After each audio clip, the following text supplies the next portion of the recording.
Hello friends. तो आज हम स्टार्ट करते हैं पॉलिटी की क्लास। जहाँ से हमने छोड़ा था वहीं से स्टार्ट करते हैं।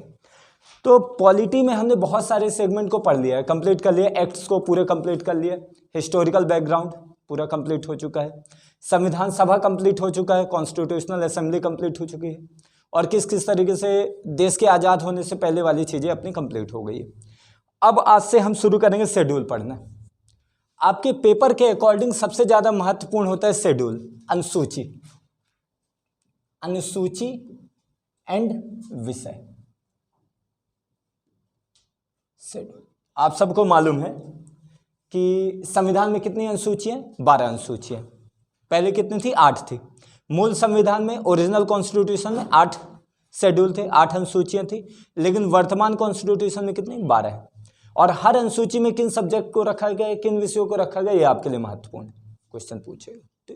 तो पहली अनुसूची जिसमें किसके बारे में बात किया गया? राज्यों, संघ राज्य, क्षेत्र का वर्णन।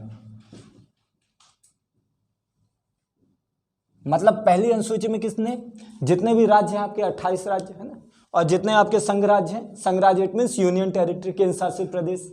तो आपकी कितनी अभी केंद्र शासित प्रदेश है? 9 है ना? तो 9 केंद्र शासित प्रदेश है। वो 9 केंद्र शासित प्रदेश के बारे में आपको जो जानकारी मिलती है वो किस में मिलती है? पहली अनुसूची में मिलती है। सेकंड में मिलती है जो दूसरी अनुसूची में, राष्ट्रपति, उपराष्ट्रपति, न्यायाधीश जो ज्यूडिशरी है, और अन्य संवैधानिक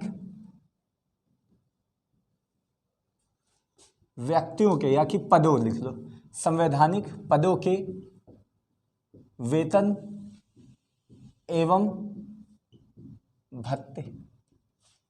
बोल रहे राष्ट्रपति है, उपराष्ट्रपति है, न्यायाधीश है, और उन्हीं के जैसे अन्य संवैधानिक पद है, उनके वेतन एवं भत्ते।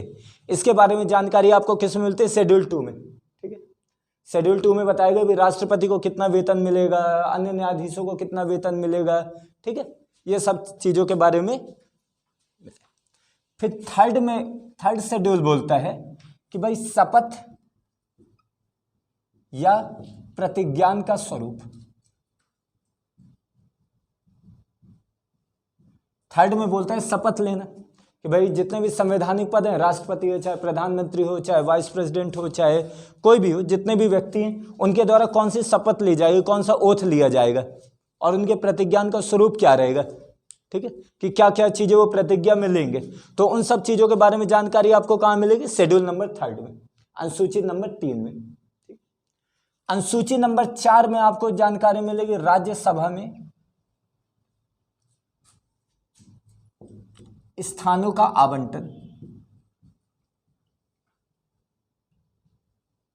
डिस्ट्रीब्यूशन ऑफ राज्यसभा, कि भाई कितना राज्यसभा में किन किन राज्यों को कितना स्थान दिया जाएगा। भाई यूपी है, कितनी सीट दी जाएगी, एमपी है, कितनी सीट दी जाएगी, सिक्किम है, कितनी सीट दी जाएगी, किसके पर्सपेक्टिव में? With the population, with the respect of population, जनसंख्या के आधार पे राज्यसभा में सीटें दी जाएगी। और किस अनुसूची में रखा गया? 4th number. अनुसूची नंबर 5 है, ये बोलती असम, मेघालय, मिजोरम व त्रिपुरा को छोड़कर अन्य अनुसूचित एवं जनजाति क्षेत्र का प्रशासन। शेड्यूल नंबर 5 बोल रहे असम, मेघालय, मिजोरम, त्रिपुरा को छोड़कर, ये याद रखें, छोड़कर यानी इनको नहीं रखना, इनके अलावा जो दूसरे अनुसूचित एवं जनजाति क्षेत्र हैं उनके प्रशासन को रखना है। Schedule number 5।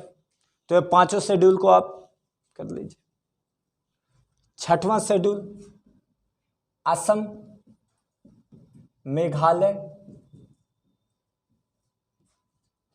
मिजोरम व त्रिपुरा के अनुसूचित एवं जनजातीय क्षेत्र का प्रशासन। ये 12 अनुसूची बहुत महत्वपूर्ण है भाई। हर पेपर में, अधिकांश हर पेपर में, किसी न किसी पेपर में कोई ना कोई अनुसूची के बारे में पूछ ही लेता है, इसीलिए थोड़ा सा सीरियस होके करिएगा। शेड्यूल नंबर 7 क्या है? संघ और राज्यों के मध्य विधायी शक्तियों का वितरण, मतलब डिस्ट्रीब्यूशन ऑफ लेजिस्लेटिव पावर। ठीक है, डिस्ट्रीब्यूशन किसका करना है? लेजिस्लेटिव पावर का करना है। किसके, किन दो के बीच में? संघ और राज्यों के मध्य में, यूनियन एंड स्टेट के बीच में। ठीक है, संघ और राज्यों के मध्य विधायी शक्तियों का वितरण, जिसके अंतर्गत आप जानते हैं कि 3 अलग अलग विषय बनाए गए हैं। ठीक है, संघ विषय जिसे यूनियन लिस्ट कहा जाता है, union list. Second state list, मतलब राज्य। थर्ड आपकी हो जाए कॉन्करेंट, कॉन्करेंट मतलब समवर्ती। तो 3 सूचियां बनाई गई, 3 अलग अलग लिस्ट बनाई गई, यूनियन लिस्ट, संघ सूची, स्टेट लिस्ट, राज्य सूची, कॉन्करेंट लिस्ट, समवर्ती सूची। ठीक है, देखो जो केंद्र सरकार है उसे यूनियन लिस्ट पे कानून बनाने का अधिकार है। केंद्र सरकार कौन से, जो यूनियन लिस्ट में सब्जेक्ट रखे गए हैं वो सब पे कौन सरकार बनाएगी? केंद्र सरकार। स्टेट लिस्ट में जो सब्जेक्ट रखे गए उन पे कौन कानून बनाएगा? राज्य सरकार। और समवर्ती सूची पर जो रखा गया उसे कौन बनाएगा? केंद्र सरकार और राज्य सरकार दोनों मिलकर के बनाएंगे। ठीक है, ऐसे सब्जेक्ट जो उतने कम महत्वपूर्ण है लेकिन जिससे राज्य को सौंपा जा सकता है, वो किसके अंतर्गत रख दिए? समवर्ती सूची के अंतर्गत रख दिए कि भाई उस पर केंद्र सरकार भी बना सकती है, राज्य सरकार भी बना सकती है। अब क्वेश्चन यहाँ पे ये बनेगा कि भैया केंद्र सरकार ने भी बना दिया और राज्य सरकार ने भी बना दिया, तो किसका कानून आखिरकार अप्लाई होगा? सेंट्रल का होगा। अब देखो भाई, केंद्र भी कानून बना सकती है और राज्य भी कानून बना सकती है, और ये कहा जाएगा कि भाई दोनों के बीच में अगर कभी ऐसा हो जा रहा है कि दोनों ने कानून बना दिए और दोनों में विवाद है, तो जहां पे विवाद है, जहां तक विवाद है, उस विवाद पर केंद्र सरकार का कानून बनेगा। दोनों बना सकते हैं लेकिन दोनों के बनाने में विवाद हो जा रहा है कि भाई एक केंद्र कुछ बोल रही है, राज्य कुछ बोल रही है, तो जहां पे विवाद है वहां पे किसका माना जाएगा? केंद्र सरकार का माना जाएगा। ठीक है, यह हो गया आपका 7वीं अनुसूची, संघ और राज्यों के मध्य विधायी शक्तियों के वितरण। 8वीं अनुसूची आपकी कौन सी? भाषा, लैंग्वेज, भाषाएं। आप सबको मालूम है कि भैया ओरिजिनल कॉन्स्टिट्यूशन में कितनी भाषाएं थी? 14। मूल संविधान में कितनी भाषा थी? 14। वर्तमान संविधान में कितनी भाषा है? 22। ठीक है, तो 8वां हो जाएगा आपका भाषाएं। 8वीं अनुसूची जिसमें लैंग्वेज के बारे में बताया गया, जिसमें पहले ओरिजिनल कॉन्स्टिट्यूशन में 14 लैंग्वेज थी। Original constitution have only 14 language and then become to present constitution is 22 language is added only 8 language, कि भाई 8 भाषाओं को क्या कर दिया गया? जोड़ दिया गया। तो 8वां हो गया। अब 9वां कर लेते हैं। 9वां से आपका संविधान संशोधन शुरू हो जा रहा है। 9वां बोला जा रहा है और 9वें को बोला गया है पहला संविधान संशोधन। जो 9वां हुआ है, is it a first constitutional amendment. CA it means constitutional amendment, संविधान संशोधन। ठीक है, तो 9वां क्या है? 9वां पहला संविधान संशोधन, जिसके अंतर्गत क्या किया गया? जिसके अंतर्गत रखा गया कुछ विधियों को विधि मान्यीकरण,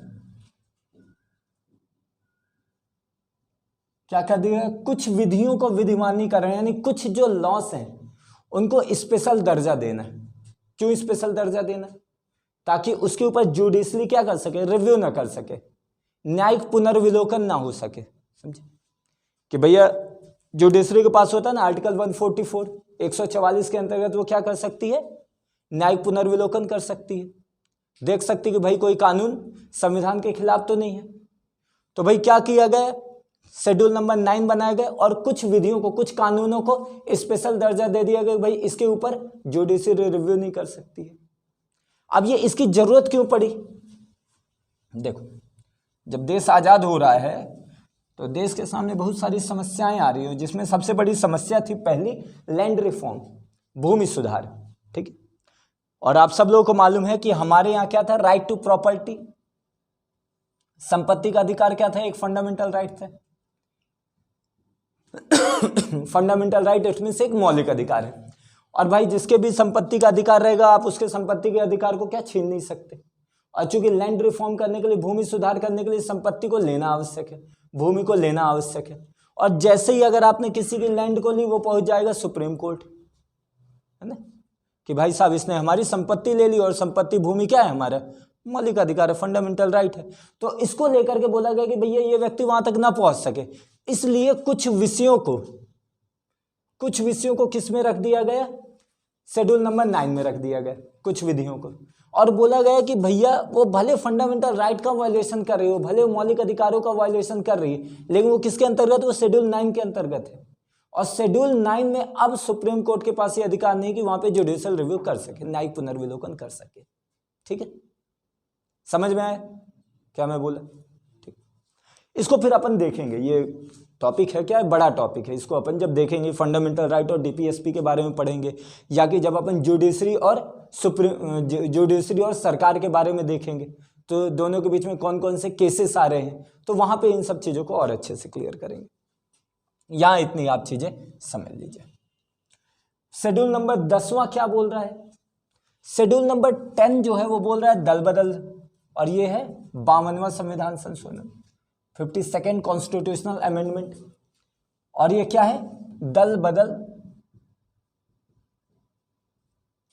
विरोधी विधेयक, और ये सबसे महत्वपूर्ण है, जिसे आप कहते हो anti defection law, anti defection.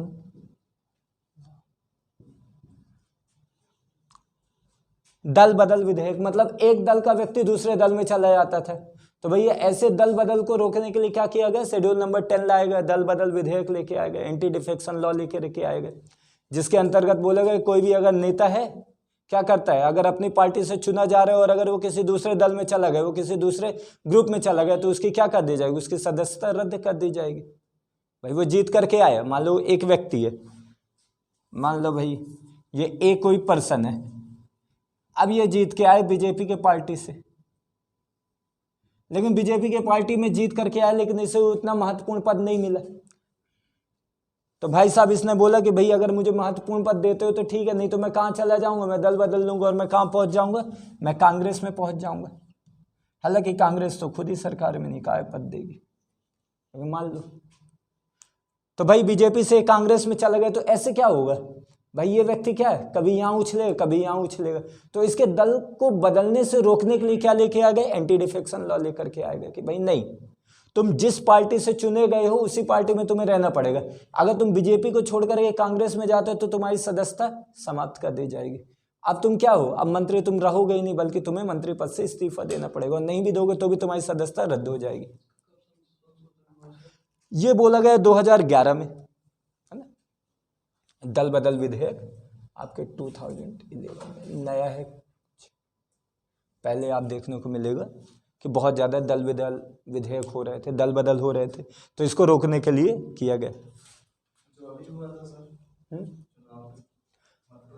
हाँ मतलब देखो, वो इसमें कुछ शर्तें भी रखी गई हैं, ठीक है, वो जब अपन एंटी डिफेक्शन लॉ पढ़ेंगे तो उसमें रखेंगे कि एक व्यक्ति नहीं, लेकिन अगर उसके पास मेजॉरिटी में अगर उसके सदस्य हैं तो वो कर सकता है। मेजॉरिटी में अगर आपके पास उतने मेजॉरिटी में सदस्य हैं तो आप दल बदल कर सकते हो, चूंकि आप अकेले नहीं हो, आपके पास पूरा एक ग्रुप है, और पूरा का पूरा ग्रुप क्या है, उस पार्टी से असंतुष्ट है, तो आप कर सकते हो, 1-2% नहीं कर सकते, है ना। हालांकि कहते हैं ना कि हमारे यहाँ हर चीज़ का तोड़, चाहे आप कोई भी कानून बना दो, हम कुछ ना कुछ तो जोड़ तोड़ लगा ही लेंगे, वही चीज़। हाँ दुकानों में नहीं मिलता, हम ही बनाते हैं, भारतीय जुगाड़ तो हमारी इन्वेंशन है।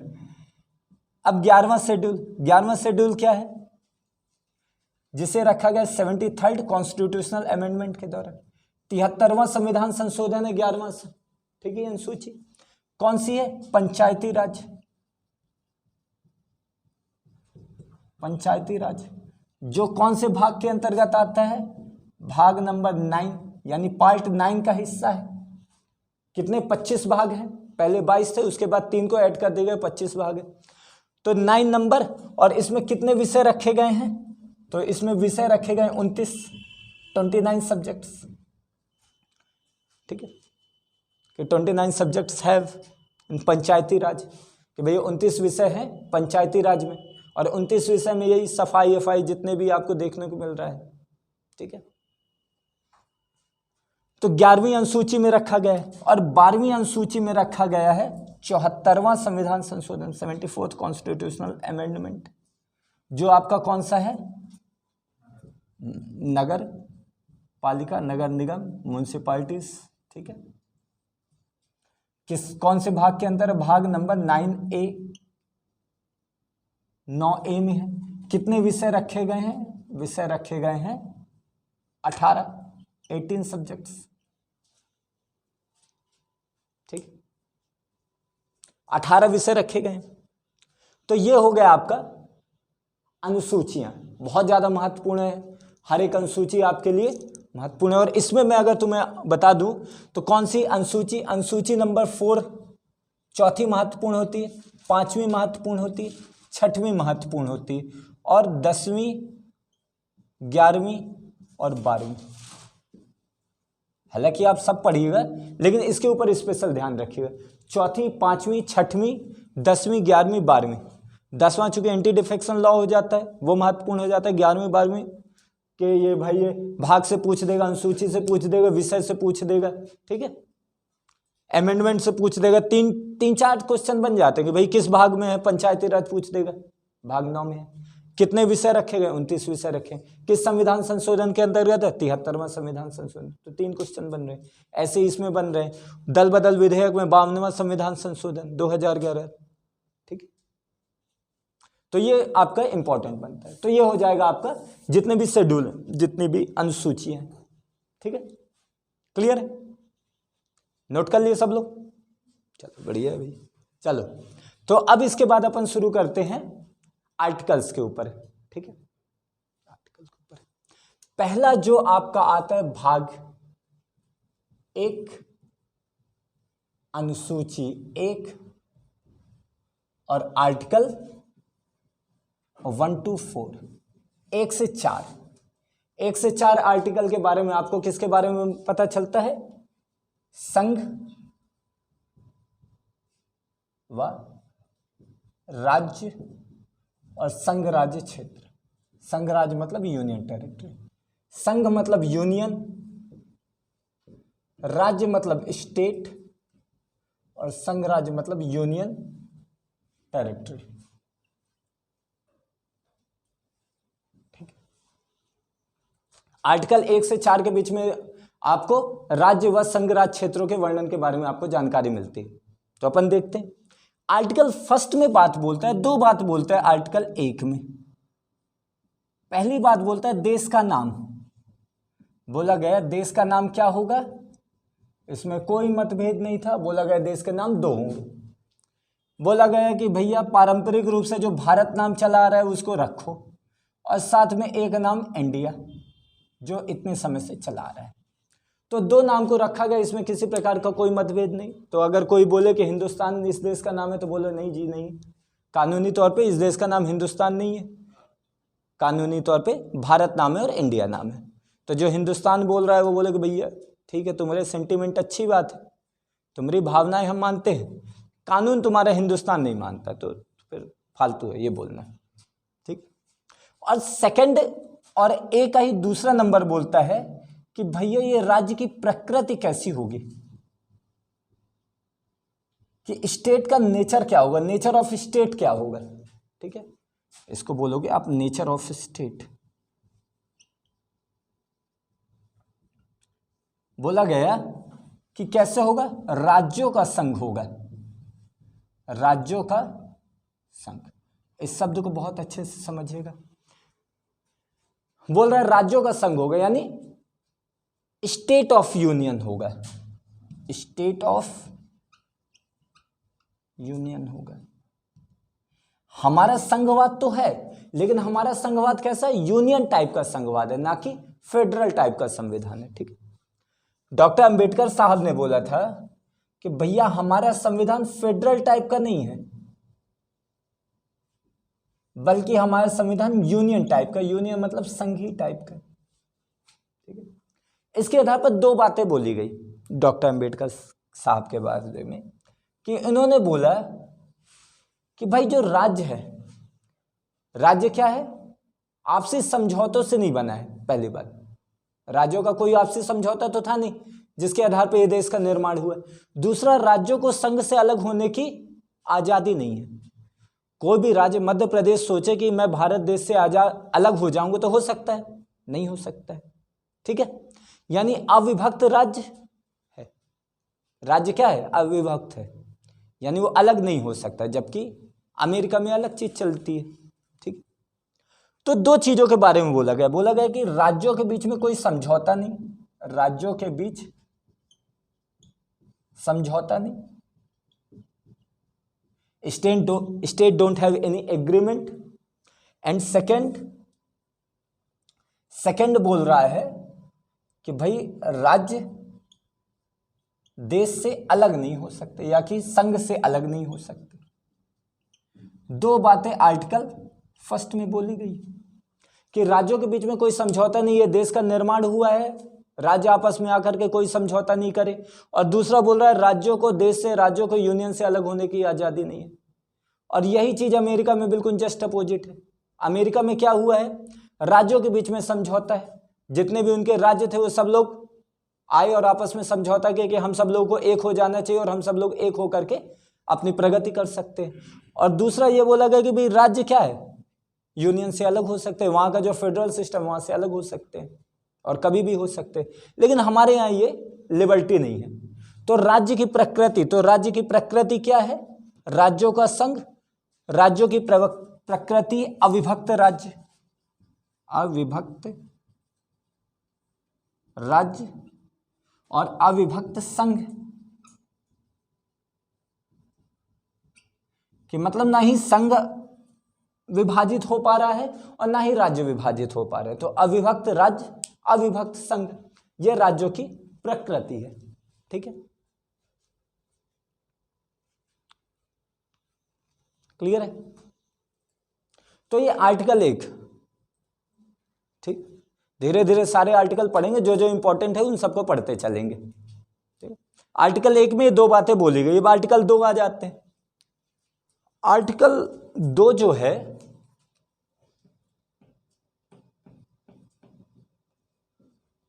आर्टिकल 2 दो टाइप की बातें बोलता है। आर्टिकल 2 बोलता है कि भारत के अंतर्गत, आखिर का जो भारत संघ है उसके अंतर्गत कौन कौन से क्षेत्र शामिल हैं। ठीक है, तो भारत के अंतर्गत बोला गया कि भी राज्य शामिल है, स्टेट। दूसरा बोला गया कि भाई यूनियन टेरिटरी शामिल है। ठीक है, और वो क्षेत्र शामिल है जिसे भारत कभी अधिग्रहित करेगा, जब भारत जिसे कभी एक्वायर करेगा, मतलब भारत द्वारा भविष्य में, है ना, भविष्य में अधिग्रहित किए क्षेत्र, अधिग्रहित किए क्षेत्र। ठीक है, तो बोला है कि भारत द्वारा भविष्य में अधिग्रहित किए क्षेत्र, कि आने वाले भविष्य में भारत किसी भी क्षेत्र को क्या कर सकता है, एक्वायर कर सकता है, अधिग्रहित कर सकता है। तो इसके बारे में आर्टिकल 2 में बताया गया। यानी ओवरऑल क्या है, आर्टिकल 2 में बोला गया है नए राज्यों के निर्माण के बारे में बोला गया।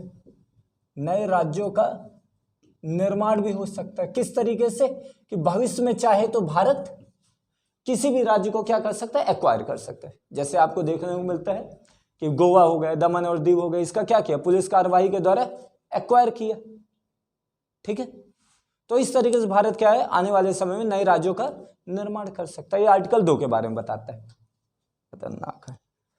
अब देखो ये ठीक है। आर्टिकल नंबर 3, अब देखो आर्टिकल नंबर 3 क्या बोल रहा है, 3-4 चीजों के बारे में आर्टिकल नंबर 3 बोलता है राज्यों का नाम, सीमा, नए राज्य का निर्माण, ये सब चीज किया जा सकता है। यानी कोई राज्य है उसका नाम परिवर्तित किया जा सकता है ना, किसी राज्य की जो सीमा है उस सीमा को बढ़ाया जा सकता है, घटाया जा सकता है, और उन्हीं सीमा से काट करके कोई छोटा कोई दूसरा राज्य बनाया जा सकता है। जैसे आप सबको मालूम है कि जब देश आज़ाद हुआ था तो उस टाइम पे अलग राज्यों की संख्या थी, फिर उसके बाद आज के टाइम पे आपको अलग राज्यों की संख्या देखने को मिलती है। पहले ABCD ग्रुप में बांटा गया था राज्यों को, फिर उसके बाद आपको पता चलता है कि 14 राज्य थे, फिर उसके बाद राज्य पुनर्गठन अधिनियम के अंतर्गत फिर स्टेट की संख्या बढ़ाई गई और अलग अलग टाइम पे स्टेट बढ़ते जा रहे हैं। तो ये सारी चीजें आपको क्या कहाँ मिलती, आर्टिकल नंबर 3 में मिलती। और इस किसे अधिकार रहता है ये सब करने का काम, ये सब अधिकार रहता है संसद को, पार्लियामेंट को, सेंट्रल गवर्नमेंट को नहीं, पार्लियामेंट को। ठीक है, ये अधिकार किसके पास है, पार्लियामेंट के पास है। देखो राज्यों का नाम परिवर्तित करना है, लेकिन राज्यों के पास अधिकार नहीं है, बल्कि किसके पास अधिकार है, पार्लियामेंट के पास अधिकार है। इस चीज को बता रहा है कि भैया हमारे देश में क्या है, क्षेत्रीय एकता के बारे में नहीं बोला गया, क्षेत्रीय एकता, रीजनल यूनिटी के बारे में किसी प्रकार की कोई जिम्मेदारी नहीं है, कोई सुरक्षा नहीं प्रदान की गई। कि आप बोलो क्षेत्रीयता, आपके माइंड में चलता है ना रीजनलिज्म, कि भाई मैं इस एरिया से बिलोंग करता हूँ, मैं ये हूँ, तो ऐसा संविधान में नहीं कहा गया है। आपका मध्य प्रदेश एग्जिस्ट ही नहीं करता है संघ के सामने, ये पूरे भारत देश के सामने। अगर कभी ऐसा लगता है कि मध्य प्रदेश कुछ इधर उधर कर रहा है, खत्म मध्य प्रदेश, कोई भी खत्म हो सकता है, राष्ट्र से बड़ा कोई नहीं हो सकता है। ठीक है, तो ये बोला जा रहा है आर्टिकल नंबर 3, अधिकार किसको है, संसद को, पार्लियामेंट को। लेकिन कुछ शर्तें रखी गई हैं। शर्तें कैसी हैं, सबसे पहले कि भाई साहब ये जो आप राज्य का नाम कर रहे हो, सीमा ये सब चेंज कर रहे हो, राष्ट्रपति की पूर्व अनुमति होनी चाहिए।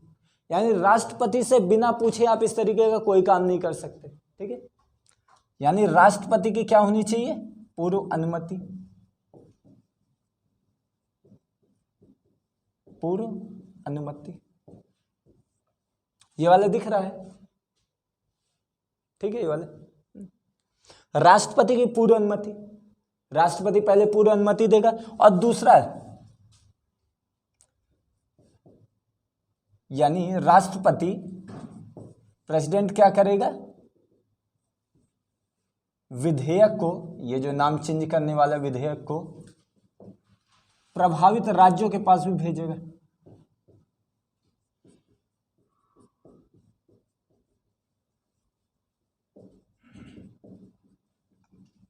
जैसे मान लो अभी नाम बहुत पॉपुलर हो रहा है कि भाई वेस्ट बंगाल का नाम चेंज करके क्या करना है, बंगाल करना है ना। क्योंकि वेस्ट बंगाल जैसी चीज तो एग्जिस्ट करती ही नहीं। जब भाई बंगाल का पार्टीशन हुआ था तब ये वेस्ट बंगाल और ईस्ट बंगाल आए थे, लेकिन वही पार्टीशन तो खत्म, वहाँ वो ईस्ट बंगाल से बांग्लादेश बन गया और हमारा अभी तक वेस्ट बंगाल ही पड़ा हुआ है, हम इतने ज़्यादा लेट हैं। तो अगर ऐसा कुछ नाम चेंज करना है उसका तो क्या करेगा, पहले राष्ट्रपति की पूर्व अनुमति चाहिए होगी, और दूसरा चूंकि वेस्ट बंगाल राज्य प्रभावित हो रहा है तो राष्ट्रपति उस विधेयक को कहाँ भेजेगा, वेस्ट बंगाल के पास भेजेगा। हालांकि वेस्ट बंगाल इसमें सहमति दे रहा है या नहीं दे रहा है इससे कोई फर्क नहीं पड़ता, एक नाम मात्र की औपचारिकता है। सेकंड वाला इसके ऊपर तोड़ मरोड़ किया जा सकता है, लेकिन पहले वाला करना जरूरी है। तो आर्टिकल नंबर 3 इसके बारे में बोलता है। ठीक है, अब आर्टिकल नंबर 4 जो बोलता है कि भाई जो आर्टिकल नंबर 2 है और जो आर्टिकल नंबर 3 है, आर्टिकल नंबर 2 और आर्टिकल नंबर 3 क्या है, इसके आधार पर जो संविधान संशोधन है, इसके आधार पर जो आप नाम चेंज कर रहे हो कि नए राज्य का निर्माण कर रहे हो, इसे संविधान संशोधन नहीं माना जाएगा। ठीक है, इसे कॉन्स्टिट्यूशनल अमेंडमेंट नहीं माना जाएगा, साधारण विधायी प्रक्रिया द्वारा हो जाएगा। ठीक है, तो भैया इसे संविधान संशोधन नहीं माना जाएगा। ठीक है, इसे संविधान संशोधन नहीं माना जाएगा, इसे कॉन्स्टिट्यूशनल अमेंडमेंट नहीं माना जाएगा, बल्कि ये कैसे हो जाएगा, ये साधारण विधायी प्रक्रिया द्वारा, साधारण विधायी प्रक्रिया द्वारा ये काम हो जाएगा, कोई दिक्कत नहीं। साधारण विधायी प्रक्रिया द्वारा ये चीज हो जाएगी, इसमें कोई दिक्कत नहीं। ठीक, तो इस चीज को रखा गया आर्टिकल नंबर 4 में। और साधारण विधायी प्रक्रिया क्या होती है कि उपस्थित और मतदान देने वाले आधे +1। ठीक है, यानी मान लो अगर 400 मेंबर हैं, 400 मेंबर में 200 और +1 व्यक्तियों ने अगर उस पर सहमति दे दी तो वो बिल पास। ठीक है, आधे +1 उसे साधारण विधायी प्रक्रिया कहते हैं, और उसके आधार पर इसे संविधान संशोधन नहीं कहते, उसे कॉन्स्टिट्यूशनल अमेंडमेंट नहीं कहते। कॉन्स्टिट्यूशनल अमेंडमेंट किसे कहते हैं, जो विशेष बहुमत से पारित हो।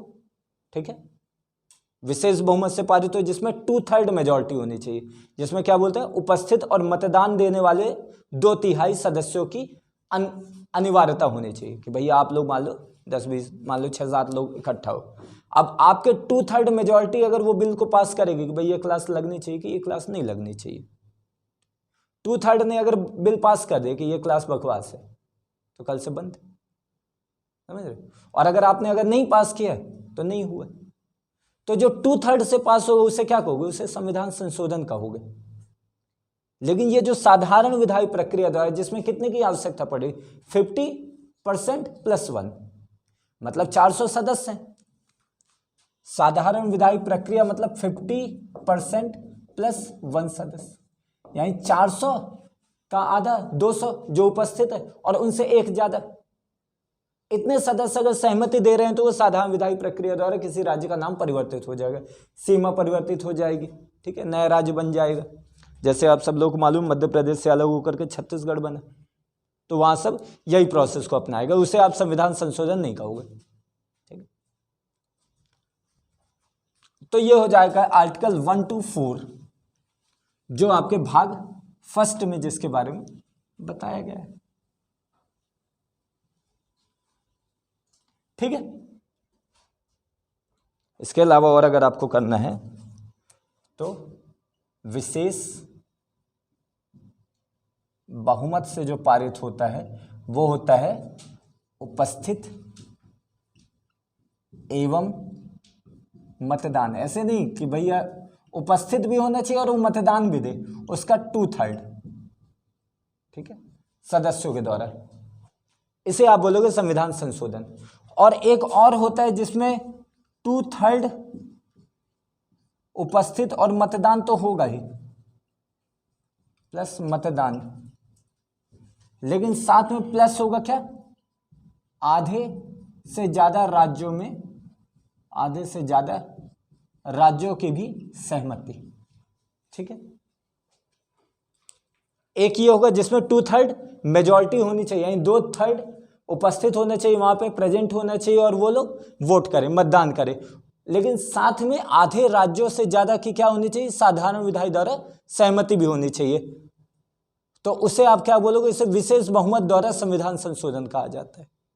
ये सब किसके अंतर्गत आता है, ये आर्टिकल 368 संविधान संशोधन, आर्टिकल नंबर 368 368 के अंतर्गत आता है, आर्टिकल नंबर 368 के अंतर्गत आता है।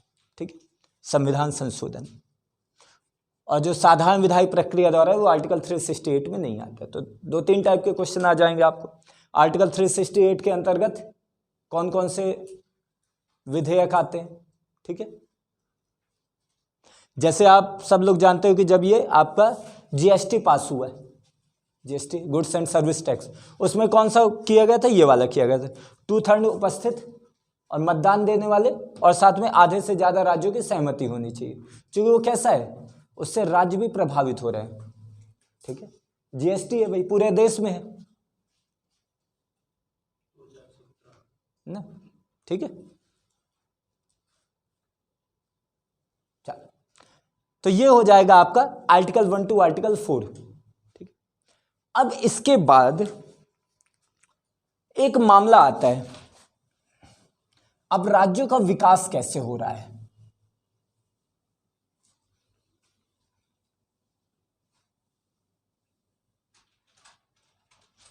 या कि राज्यों के विकास से पहले जो देसी रियासतों का उनका विलय कैसे हो रहा है, इसके बारे में बात कर चुका हूं, लेकिन थोड़ा सा यहाँ पे देख लीजिए। हालांकि इसको लो फिर अपन एक अलग वीडियो बनाएंगे कि जो देसी रियासतों के विलय में कौन सा है। पहला जम्मू एंड कश्मीर। आपको मालूम है जम्मू एंड कश्मीर का कैसे विलय हुआ भारत में, इंस्ट्रूमेंट ऑफ एक्सेशन। ठीक है, मतलब विलय पत्र के द्वारा, विलय पत्र के द्वारा। और जम्मू कश्मीर के कौन राजा थे, महाराजा हरि सिंह, महाराजा हरि सिंह डोंगर रियासत के राजा थे, जम्मू एंड कश्मीर। ठीक है, जम्मू एंड कश्मीर का भारत देश में किस तरीके से विलय हुआ। जैसे जब देश आजाद होता है, जब देश आजाद होता है तो क्या होता है भाई, भारत और पाकिस्तान दो अलग अलग देश बन जाएंगे, दो अलग अलग संप्रभु राज्य बन जाएंगे, सॉवरेन स्टेट। लेकिन रियासतों के साथ क्या होगा, रियासतों के साथ बोला गया कि इधर आप भारत के साथ शामिल हो सकते हैं, पाकिस्तान के साथ शामिल हो, अदरवाइज आप अकेले भी रह सकते हैं, आप अकेले स्वतंत्र रह सकते हैं। तो भाई जम्मू कश्मीर ने क्या किया, विलय पत्र के द्वारा साइन किया गया, इंस्ट्रूमेंट ऑफ एक्सेशन के द्वारा क्या किया गया, महाराजा हरि सिंह ने भारत के साथ शामिल हुए। हालांकि इसमें बहुत सारी समस्याएं आई और वो जो समस्याएं हैं उसको अपन अलग से करेंगे, उसके लिए मैं अलग वीडियो बना दूंगा जिसमें रियासतों का जो विलय है उसको अपन देख लेंगे, जो 3 4 5 रियासतें महत्वपूर्ण उनको देख लेंगे कभी टाइम मिलेगा तो।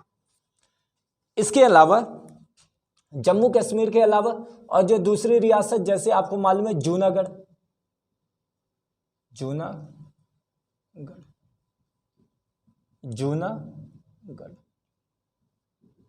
ये जो हो रहे हैं किसके द्वारा हो रहे हैं, ये हो रहा है जनमत संग्रह।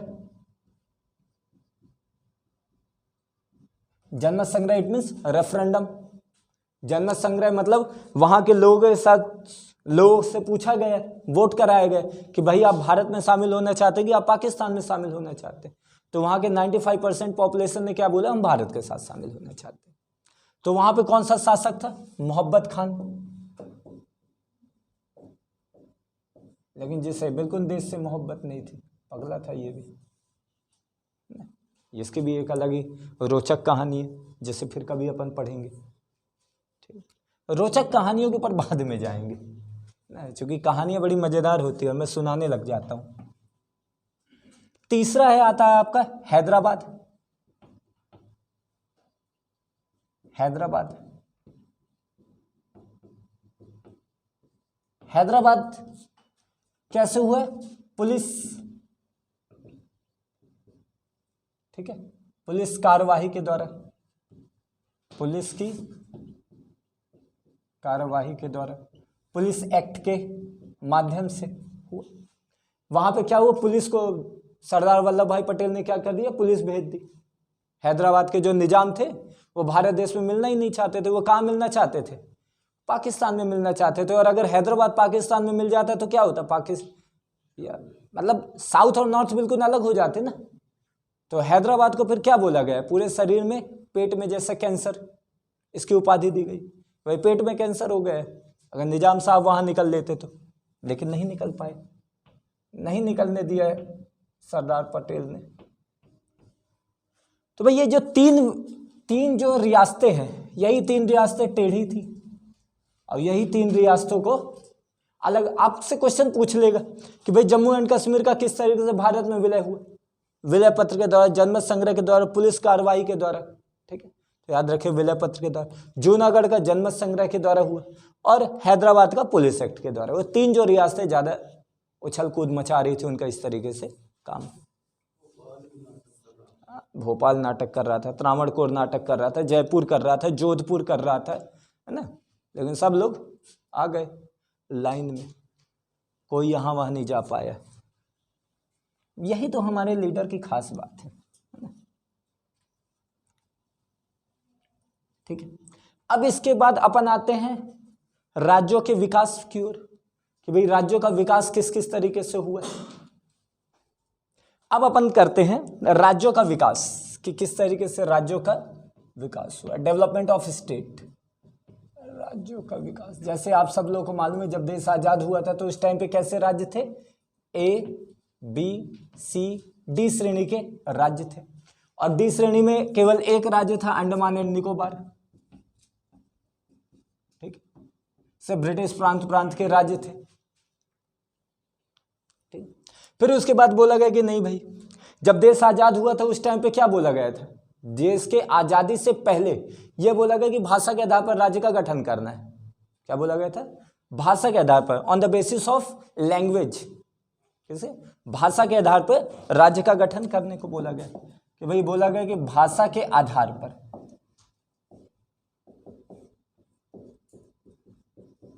राज्य के गठन के लिए बोला गया कि भाई लैंग्वेज के आधार पर गठन होना चाहिए।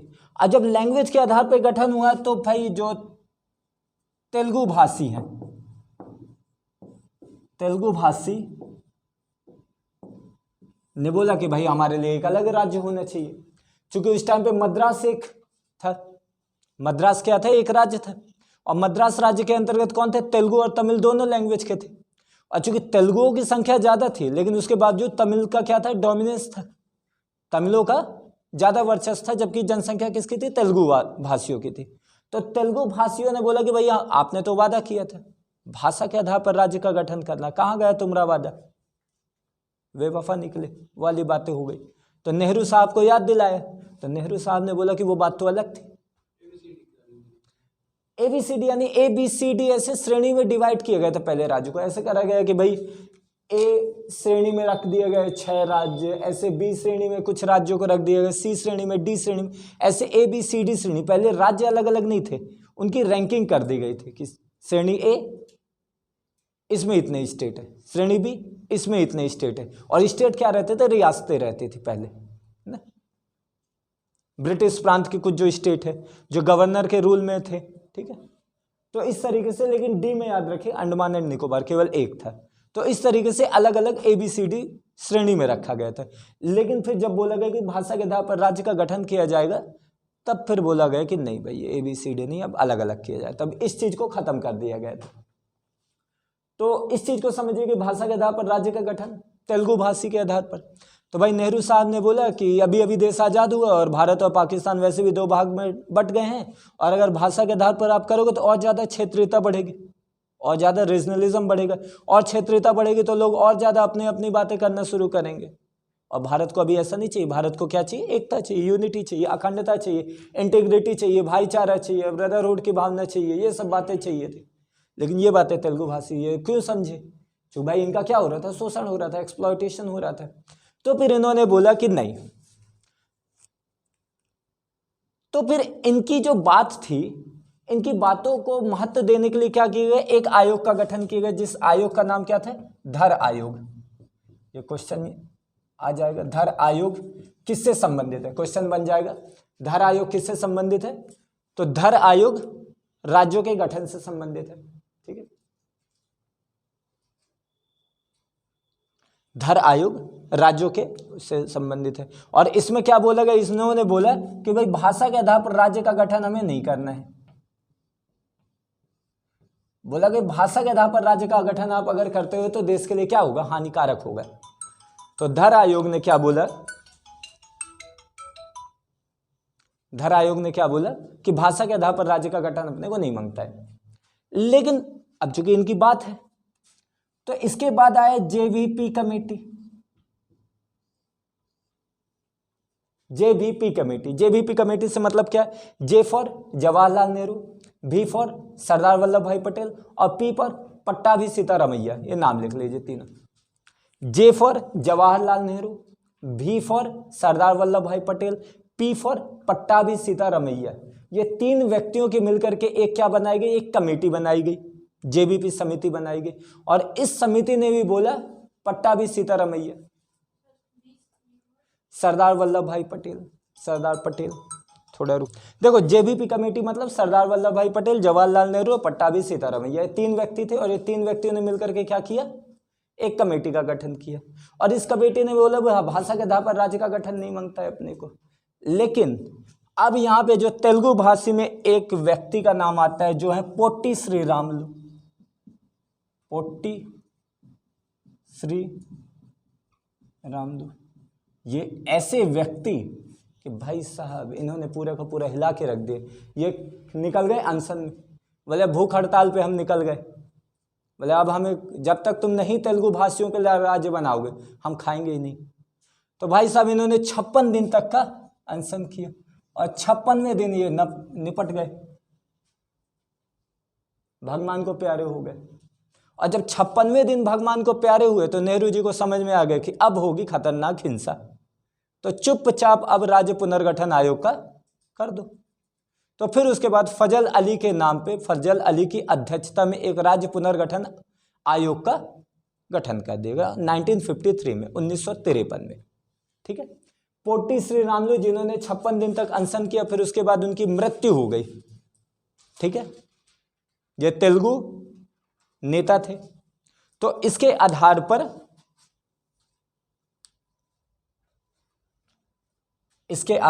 फिर उसके बाद क्या किया गया, राज्य पुनर्गठन आयोग का किया गया। राज्य पुनर्गठन आयोग, राज्य पुनर्गठन आयोग जो 1953 में आया, 1955 तक रहा। इन्होंने बोला, राज्य पुनर्गठन आयोग की अध्यक्षता किसने की थी, फजल अली की अध्यक्षता में। दो भारतीय व्यक्ति भी थे जिसका नाम था हृदयनाथ कुंजरू साहब को ब्लैक से लिखते हैं न दिखेंगे, ये भी तो ब्लू ही, कौन सा है ब्लैक, ये भी ब्लू है, ये है ब्लैक, हृदयनाथ कुंजरू। तो भारतीय सदस्य कौन शामिल थे, हृदयनाथ कुंजरू और एक व्यक्ति का नाम था के.एम. पडिक्कर।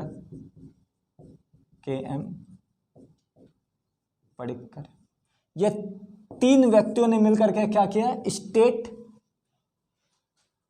रिकंस्ट्रक्शन ऑर्गेनाइजेशन, राज्य पुनर्गठन आयोग का गठन किया। और इन्होंने भी बोला कि भाई भाषा के आधार पर राज्य का गठन नहीं होना चाहिए, याद रखिएगा। इन्होंने बोला भाषा आधार नहीं होना चाहिए,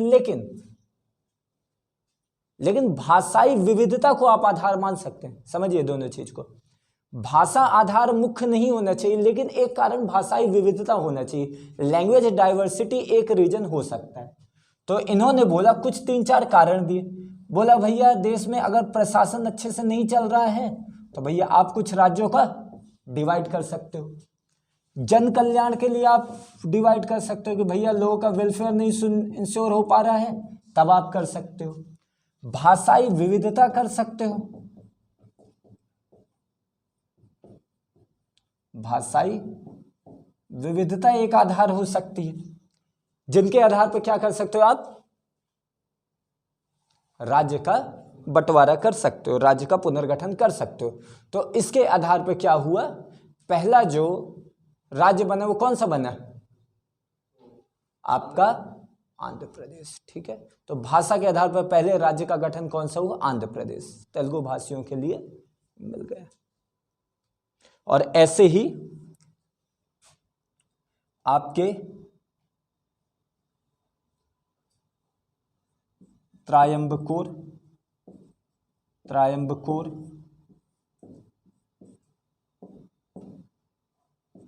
इसके अलावा जाने दीजिए, इसको बाद में कर देंगे, इसकी अभी आवश्यकता नहीं है। ठीक है, तो इस तरीके से क्या हुआ, भाषाई राज्य का गठन हो गया। अब इसमें एक और टॉपिक को अपन पढ़ लेते हैं, क्योंकि अभी इसके बाद अपन राज्य में आएंगे तो लंबा खिंच जाएगा।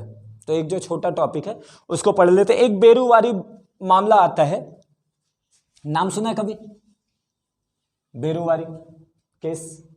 चलिए इसको समझ लीजिए, क्वेश्चन में इंपॉर्टेंट हो जाता है कभी। 1953।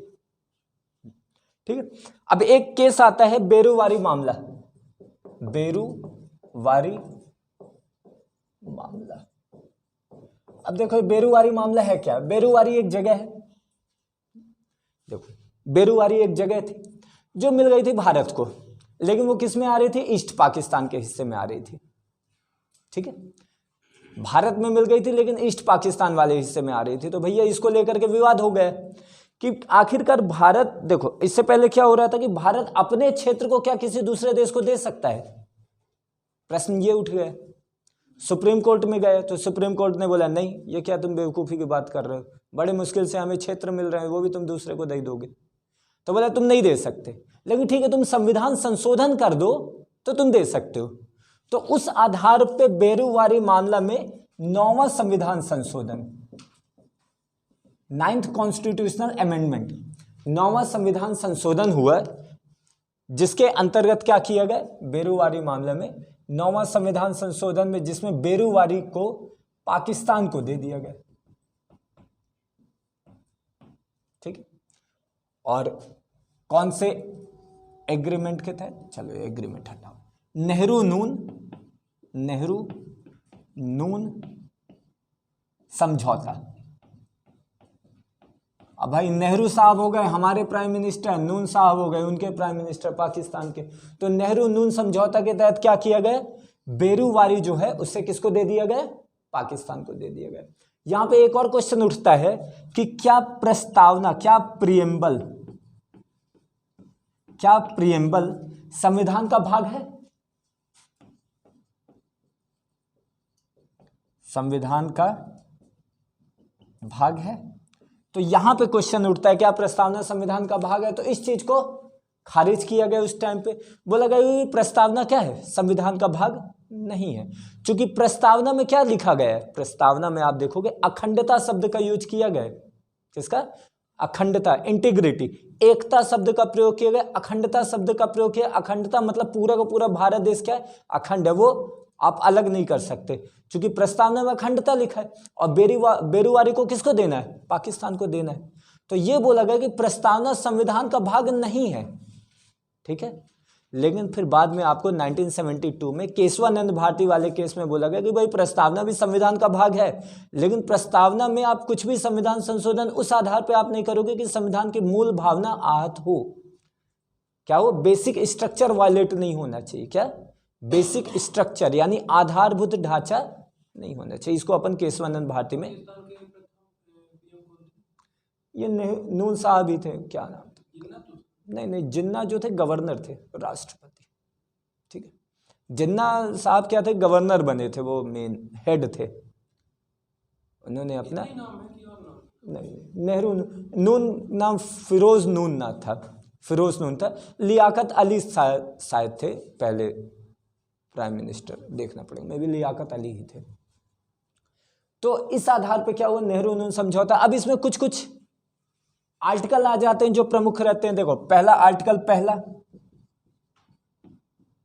जिसमें बोला गया था राज्य की प्रकृति, आर्टिकल नंबर 2, आर्टिकल नंबर 3 और आर्टिकल नंबर 368, ये 4-5 आर्टिकल इसके अंतर्गत आते हैं। आर्टिकल 1 में बोला गया भारत की प्रकृति कैसी है, अविभाज्य राज्य, कि भाई राज्य विभाजित नहीं हो सकता, तो आखिरकार बेरुवारी कैसे दिया जा सकता था, तो एक ये विवाद आया। आर्टिकल नंबर 2 नए राज्य के निर्माण के बारे में बोला गया था, राज्यों को दूसरे देश को देने के बारे में नहीं बोला गया था। आर्टिकल 3 नाम और सीमाओं में परिवर्तन करना था, लेकिन वो अपने देश के अंतर्गत रखना था। और आर्टिकल 368 संविधान संशोधन के बारे में बोल रहा था। तो फिर संविधान संशोधन किया गया और 9वां संविधान संशोधन के माध्यम से बेरुवारी को पाकिस्तान को दिया गया, ठीक, क्लियर। तो ये हो जाता है बेरुवारी मामला, जो थोड़ा इंपॉर्टेंट रहता है। हालांकि अब इसके बाद जो हमारा राज्यों का विकास है उसको अपन अलग से पढ़ेंगे, क्योंकि यहाँ पे पढ़ेंगे तो लंबा हो जाता है कि भाई 1960 में पंजाब और गुजरात को 2 भागों में विभाजित कर दिया गया। पहले बॉम्बे प्रांत था, बॉम्बे एक प्रांत था, बॉम्बे प्रांत में गुजराती भी थे और मराठी भी थे, तो दोनों को अलग कर दिया गया और गुजरात और महाराष्ट्र को अलग अलग कर दिया गया, ठीक है। बॉम्बे वाला हिस्सा ये आपके महाराष्ट्र के पास आया। तो इस तरीके से करके आपको अपन देखेंगे कि इस तरीके से पंजाब हरियाणा अलग हो रहे हैं, किस तरीके से मिजोरम हो रहा है, किस तरीके से अलग अलग राज्य बन रहे हैं, उसको अपन दूसरे उसमें देखेंगे, क्योंकि यहाँ पे करेंगे तो बड़ा लंबा चल जाएगा, ठीक। तो आज के लिए इतना ही करते हैं, क्लियर है। ठीक है, समझ में आए जितनी चीज़ें हुई। तो आज के लिए इतना ही करते हैं, फिर इसके बाद वाली क्लास जो है आगे अपन कंटिन्यू करेंगे।